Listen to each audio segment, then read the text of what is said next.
Shalom, Bapak Ibu, Saudara yang terkasih dalam Tuhan. Pagi hari ini kita melanjutkan pembacaan kita dari kitab Kejadian pasal 39. Kejadian pasal 39, kita melihat seorang muda yang diberkati oleh Allah dan Tuhan membuat dia berhasil. Memang ada tantangan pergumulan yang harus dihadapi, tapi satu hal kita lihat bahwa dia disertai Tuhan karena dia memang menjaga hidup benar di hadapan Allah. Ya, mari kita membaca firman Tuhan dari Kejadian 39 ayat 1. Kita baca sampai ayat 10. Kita baca secara bergantian. Kejadian 39 ayat 1. Adapun Yusuf telah dibawa ke Mesir, dan Potifar seorang Mesir, pegawai istana Firaun, kepala pengawal raja, membeli dia dari tangan orang Ismail yang telah membawa dia ke situ. Tetapi Tuhan menyertai Yusuf sehingga ia menjadi seorang yang selalu berhasil dalam pekerjaannya. Maka tinggallah ia di rumah tuannya, orang Mesir itu. Setelah dilihat oleh tuannya bahwa Yusuf disertai Tuhan dan bahwa Tuhan membuat berhasil segala sesuatu yang dikerjakannya, maka Yusuf mendapat kasih tuannya dan ia boleh melayani dia. Kepada Yusuf diberikannya kuasa atas rumahnya, dan segala miliknya diserahkannya kepada kekuasaan Yusuf. Sejak ia memberikan kuasa dalam rumahnya dan atas segala miliknya kepada Yusuf, Tuhan memberkati rumah orang Mesir itu karena Yusuf, sehingga berkat Tuhan ada atas segala miliknya, baik yang di rumah maupun yang di ladang. Segala miliknya diserahkannya pada kekuasaan Yusuf, dan dengan bantuan Yusuf ia tidak usah lagi mengatur apa-apa pun selain dari makanannya sendiri. Adapun Yusuf itu manis sikapnya dan elok parasnya.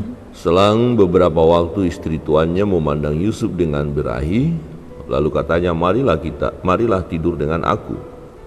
Tetapi Yusuf menolak dan berkata kepada istri tuannya itu, dengan bantuanku, tuanku itu tidak lagi mengatur apa yang ada di dalam rumah ini, dan ia telah menyerahkan segala miliknya pada kekuasaanku.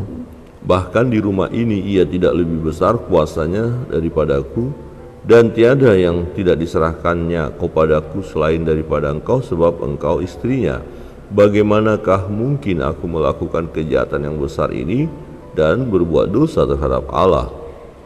Walaupun dari hari ke hari perempuan itu membujuk Yusuf, Yusuf tidak mendengarkan bujukannya itu untuk tidur di sisinya dan bersetubuh dengan dia. Amin. Bapak Ibu Saudara terkasih dalam Tuhan, kita melihat perjalanan seorang muda, yaitu Yusuf. Ya, dia takut akan Tuhan. Ada godaan untuk dia bisa jatuh dalam dosa dan ada kesempatan, tetapi dia tidak melakukannya. Nah, perjuangannya untuk mempertahankan hidup benar ini luar biasa. Dari beberapa hari yang lalu kita sudah bahas ya bahwa dia tidak mau kompromi dengan dosa. Ketika saudara-saudaranya melakukan hal yang tidak berkenan kepada Tuhan, ya melakukan hal yang jahat, dia beritahukan kepada papanya ya bahwa saudara-saudara melakukan jahat. Jadi rupanya ini sudah menjadi kebiasaan dia mempertahankan hidup kudus di hadapan Tuhan, hingga pada satu waktu di mana dia digoda oleh nyonya Potifar, dan kesempatan ada, peluang sangat ada, karena memang dia digoda ketika dalam kesendirian. Kita lihat pada suatu hari masuklah Yusuf ke dalam rumah untuk melakukan pekerjaannya, sedang dari seisi rumah itu seorang pun tidak ada di rumah. Jadi dalam keadaan sepi sunyi, melakukan kejahatan itu sangat besar sekali peluangnya. Tidak ada masalah, apalagi bukannya Yusuf yang menggoda jadi tante Potifar yang menggoda. Artinya apa? Akan aman sebenarnya, tidak akan ada ketahuan. Nah, misalnya kita melihat peristiwa-peristiwa sekarang, ada banyak selingkuh, pekerja dengan nyonyanya begitu berselingkuh karena tuannya sedang pergi, kira-kira seperti itu kan. Jadi ini nyonya Potifar ini hendak menggunakan kesempatan itu, Nah, tetapi lihat perjuangan daripada Yusuf dia tidak mau ya. Lalu perempuan itu memegang baju Yusuf sambil berkata, marilah tidur dengan aku. Tetapi Yusuf meninggalkan bajunya di tangan perempuan itu dan lari keluar. Ketika dilihat perempuan itu bahwa Yusuf meninggalkan bajunya dalam tangannya dan telah lari keluar, dipanggilnya seisi rumah itu, lalu katanya kepada mereka, lihat, dibawanya kemari seorang Ibrani supaya orang ini dapat mempermainkan kita. Orang ini mendekati aku untuk tidur dengan aku, tetapi aku berteriak-teriak dengan suara keras. Ini apa namanya? Fitnah. Ya, jadi putar balik cerita. Ya, fitnah. Tujuannya ia mau menghancurkan Yusuf karena Yusuf tidak mau untuk bersetubuh dengan Nyonya Potifar. Nah, Nyonya Potifar yang tentu sakit hati ya, marah dia ya, karena keinginannya tidak terpenuhi. Kita melihat bagaimana risiko dari seorang yang hidup benar, ya, harus mempertahankan terus hidup benar, kudus di hadapan Allah.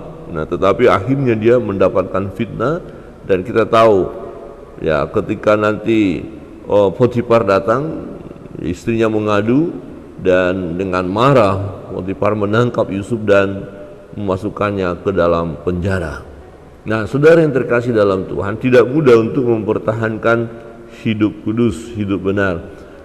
Beberapa waktu yang lalu, setelah dalam satu negara menghalalkan perkawinan sejenis LGBT, nah kemudian ada pasangan ya yang datang untuk diberkati, padahal ini sejenis. Ketika pendeta tidak mau memberkati, apa yang terjadi? Pendetanya dipenjarakan ya karena melanggar undang-undang negara. Wah, ini kan ngeri ya. Jadi kalau supaya tidak dipenjara, ya udah diberkati aja. Nah, itu namanya kompromi dengan dosa. Ya, ada seorang yang menjual kue untuk pernikahan, kemudian ada pasangan sejenis datang memesan kue, tapi karena penjual kue, pembuat kue ini takut akan Tuhan, dia tahu kebenaran, dia tidak mau, dia tidak setuju ada pernikahan ya sejenis itu. Akibatnya apa? Nah, pembuat kue, penjual kue dilaporkan dan akhirnya berurusan dengan hukum. Saudara yang terkasih dalam Tuhan, apapun risiko untuk kita hadapi karena kita hidup benar, ini harus kita jalankan. Jangan kompromi dengan dosa. Nah, Yusuf berkata, bagaimana mungkin aku melakukan dosa terhadap Allah? Ya, dikatakan, sebab engkau istrinya, bagaimana mungkin aku melakukan kejahatan yang besar ini dan berbuat dosa terhadap Allah? Perlu kita ya mempertahankan hidup kudus di hadapan Allah, mempertahankan hidup benar di hadapan Allah, karena di sekeliling kita banyak sekali godaan.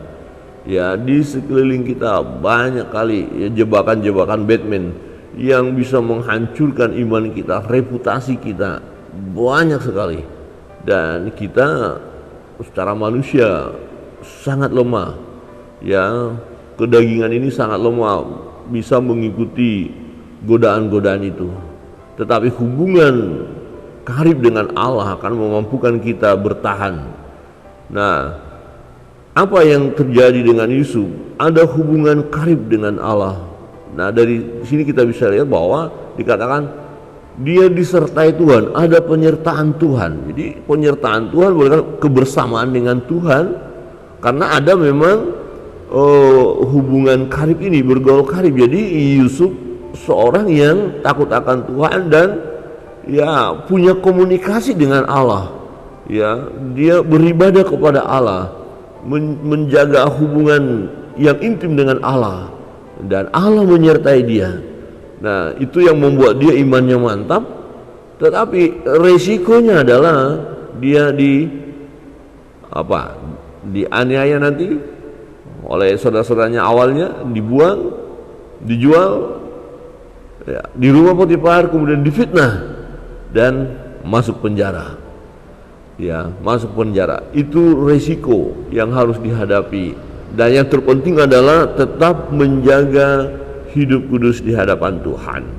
Bapak Ibu saudara terkasih dalam Tuhan, ini rahasia di mana Yusuf diberkati oleh Tuhan karena dia tidak mau berkompromi dengan dosa, dia tetap menjaga hidup kudus di hadapan Allah dan siap menerima risikonya apapun itu. Nah, yang kedua kita melihat bahwa dimanapun orang benar ini, dimanapun orang yang kudus ini, orang yang mempertahankan hidup benar di hadapan Allah, dia diberkati oleh Tuhan karena Tuhan menyertai dia, dan dimanapun, sekali lagi, dimanapun dia berada, dia diberkati oleh Tuhan dan berhasil. Perhatikan di ayat 2, tetapi Tuhan menyertai Yusuf sehingga ia menjadi seorang yang selalu berhasil dalam pekerjaannya. Maka tinggallah ia di rumah tuannya orang Mesir itu. Ya, di dalam kebenaran firman Tuhan ini dikatakan bahwa selalu berhasil. Ya, jadi kemanapun orang benar yang mempertahankan hidup kudus, yang pertama tadi memang harus siap menghadapi risiko, dan yang kedua dia orang yang diberkati. Ya, jadi jaga hidup kudus di hadapan Allah, dan ini memang tidak mudah, sekali lagi tidak gampang. Ada orang-orang yang tadinya melayani hebat luar biasa, nah kemudian dalam perjalanan hidupnya dia jatuh dalam dosa, dan akhirnya apa? Reputasi pelayanan hancur, nama baik hancur, semuanya hancur ya, karena tidak menjaga hidup kudus di hadapan Allah. Nah, kalau kita menjaga hidup kudus di hadapan Allah, tidak tergoda dengan perbuatan-perbuatan dosa itu, maka berkat itu akan terus mengalir dimanapun, dan kehadiran kita membuat orang-orang di sekitar kita juga menerima berkat. Ini yang menarik ya. Yusuf diberkati. Nah, ini dilihat oleh Potifar. Setelah dilihat oleh tuannya bahwa Yusuf disertai Tuhan dan bahwa Tuhan membuat berhasil segala sesuatu yang dikerjakannya, maka Yusuf mendapat kasih tuannya dan ia boleh melayani dia. Kepada Yusuf diberikan kuasa atas rumahnya dan segala milik yang miliknya diserahkannya kepada kekuasaan Yusuf. Ya, sejak ia memberikan kuasa dalam rumahnya dan atas segala miliknya kepada Yusuf, Tuhan memberkati rumah orang Mesir itu karena Yusuf. Tuhan memberkati rumah orang Mesir itu karena Yusuf, sehingga berkat Tuhan ada atas segala miliknya, baik yang di rumah maupun yang di ladang. Mengapa Potifar diberkati oleh Tuhan? Oleh karena Yusuf hadir di sana, oleh karena Yusuf orang yang saleh, orang benar, ya, yang menjaga hidup kudus dengan Allah, yang bergaul karib dengan Allah, ada di sana, dan di sana ada berkat Tuhan. Jadi Potifar sendiri melihat kebenaran itu, melihat kenyataan itu, dan mengakui, wow, ini hambaku ini luar biasa, dia diberkati Tuhan, oleh dia aku diberkati Tuhan. Wow, menarik ya. Jadi kehadiran orang benar, orang percaya itu akan jadi berkat, bukan membuat masalah, bukan membuat kacau ya, tetapi kehadirannya membawa damai sejahtera. Amin. Jadi dimanapun orang percaya, orang Kristen harus membawa damai. Kalau ada, oh di sana ada orang Kristen, sejak kehadirannya keadaan kita jadi kacau, banyak barang-barang yang hilang, ya, ribut terus lah, ya, itu bukan orang Kristen. Agamanya mungkin Kristen, tapi dia bukan orang Kristen yang dalam pengertian orang beriman. Kalau orang beriman dia hadir di satu daerah, wah, daerah itu jadi diberkati oleh karena hadirnya dia. Ya, dia masuk dalam satu kumpulan itu merasakan berkat Tuhan oleh hadirnya orang percaya ini. Yusuf ya diberkati oleh Tuhan, selalu diberkati oleh Tuhan, dan dia berhasil, dan Potifar menikmatinya. Ya, Potifar menikmati. Tetapi masalah muncul ya, kita udah lihat tadi bagaimana nyonyanya Potifar, istri Potifar menggoda Yusuf. Akibat daripada Yusuf menolaknya adalah Yusuf masuk penjara. Tetapi di sana pun ya dia diberkati oleh Tuhan. Jadi dimanapun orang benar itu, dia diberkati dan menjadi berkat. Ayat 19, baru saja didengar oleh tuannya perkataan yang diceritakan istrinya kepadanya, begini begitulah aku diperlakukan oleh hambamu itu. Maka bangkitlah amarahnya, lalu Yusuf ditangkap oleh tuannya dan dimasukkan ke dalam penjara, tempat tahanan-tahanan raja dikurung. Demikianlah Yusuf dipenjarakan di sana. Tetapi ayat 21, tetapi Tuhan menyertai Yusuf dan melimpahkan kasih setianya kepadanya dan membuat Yusuf kesayangan bagi kepala penjara itu. Sebab itu kepala penjara mempercayakan semua tahanan dalam penjara itu kepada Yusuf, dan segala pekerjaan yang harus dilakukan di situ dialah yang mengurusnya. Dan kepala penjara tidak mencampuri segala yang dipercayakannya kepada Yusuf, karena Tuhan menyertai dia, dan apa yang dikerjakannya dibuat Tuhan berhasil. Jadi dimanapun, dalam situasi apapun, ya, orang benar, orang yang takut akan Allah, yang bergaul karib dengan Allah, dia diberkati oleh Tuhan dan jadi berkat. Ya, di rumah Potifar dia jadi berkat, di penjara pun dia jadi berkat, karena Tuhan menyertai dia dan memberkati dia. Saudara yang terkasih dalam Tuhan, sangat penting kita bergaul karib dengan Allah, dan sangat penting kita menjaga hidup kudus di hadapan Tuhan. Dimanapun kita berada sebagai orang benar, orang yang mempertahankan hidup kudus di hadapan Allah, maka kita akan terus diberkati oleh Tuhan. Ingat, bukan berarti tidak ada masalah, tidak selalu semua mulus, ya. Tetapi kesusahan-kesusahan, penderitaan-penderitaan yang harus dialami demi mempertahankan hidup kudus di hadapan Tuhan, ada maksud Allah. Mengapa Tuhan izinkan itu terjadi? Ya, kita lihat nanti bahwa Yusuf akhirnya masuk ke istana setelah masuk penjara. Ya, setelah dia difitnah. Ya, setelah dia sebelumnya dijual jadi barang dagangan. Sebelumnya dia dibenci oleh saudara-saudaranya. Ya, dijual oleh saudara-saudaranya. Ya, tidak disukai. Tetapi itu semua terjadi dialami karena dia menjaga hidup kudus di hadapan Allah. Dia melakukan hal yang benar, tidak kompromi dengan dosa. Nah, dan akhirnya kita lihat nanti bahwa setelah dari penjara masuklah ke istana. Wah, cukup panjang dan sangat menderita tentunya perjalanan itu. Oh, saya sudah lakukan yang baik, saya sudah lakukan benar, tetapi kenapa harus seperti ini? Kenapa harus difitnah? Kok masuk penjara? Ya, itu bisa terjadi dalam hidup kita. Kalau kita mengalami, pasti bisa protes sama Tuhan. Tuhan, kenapa seperti ini? Kenapa? Tetapi Yusuf tidak. Dia mengikuti semua, ya, apa yang Tuhan izinkan terjadi. Karena dia di penjara bukan karena kesalahannya, bukan, karena dia difitnah, karena kebenaran. Dan akhirnya kita lihat bahwa Tuhan menyertai dia. Ini menarik, berkali-kali di situ kita baca Tuhan menyertai dia, dan apa yang dikerjakannya dibuat Tuhan berhasil. Tuhan menyertai. Orang benar disertai oleh Tuhan, dan orang benar itu akan diberkati oleh Tuhan, dan dia menjadi berkat dimanapun berada. Nah, untuk mempertahankan hidup kita benar di hadapan Tuhan, kita harus berjuang. Jangan coba-coba memberi diri, ya, untuk terjebak dalam perbuatan-perbuatan dosa, rayuan-rayuan dunia, ya, godaan-godaan apapun itu. Jangan coba-coba memberi diri. Nah, ini penting bagi kita Bapak Ibu Saudara yang terkasih dalam Tuhan, karena secara manusia ini kita lemah, kedagingan kita, ya, hawa nafsu, keinginan-keinginan daging, wah, ini terus mau menggoda kita.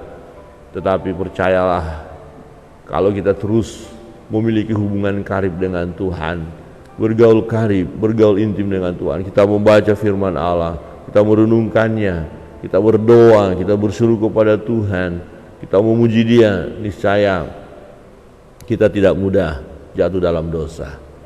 Tetapi kita terus mempertahankan hidup kudus di hadapan Allah, tidak berkompromi dengan dosa. Kiranya kebenaran firman Tuhan pada pagi ini menolong kita, bahwa sebagaimana Yusuf diberkati oleh Tuhan dan dia selalu berhasil, ya, karena dia menjaga hidup kudus di hadapan Allah, tidak kompromi dengan dosa, ya, dan dia siap menghadapi resiko demi mempertahankan imannya. Ya, dia siap menghadapi penderitaan demi mempertahankan imannya. Kiranya Tuhan Yesus memberkati kita. Mari kita mengucap syukur atas kebenaran firman Tuhan dan menaikkan doa-doa kita di hadapan Allah. Kita naikkan satu pujian.